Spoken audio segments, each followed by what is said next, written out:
罗总统伫咧5日01周年，讲有指示国安团队规划向在野党进行国安简报。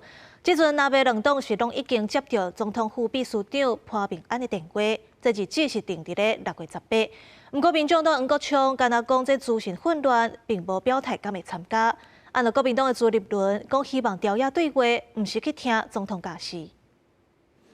针对南北一直希望调野的领袖会让最近来讨论各事议题，总统罗清德伫咧5日01周年迄天，讲已经指示国安团队规划对在野党主席进行国安简报。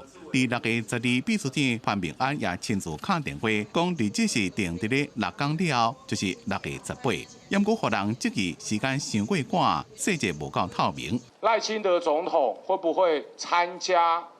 那具体的流程到底是什么？我们到目前为止，处在一个非常混乱、不明的资讯当中。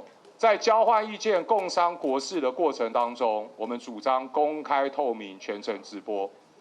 那牵涉到国安机密资讯，当然不宜公开。不是单向交流，不是总统训话，而是朝野对话、共商国事。 我们希望大家能够展开诚意。我们觉得这时间太短，只要能够对国家好啊，虽然时间短，我们都应该要全力以赴。民进党主席黄国昌话无公示，也阁强调未有涉任何的前提，也希望总统府方面赶紧公布详细内容。因那国民党认为关系到经济、能源、社会安全等问题，都无应该排除。是到底呢？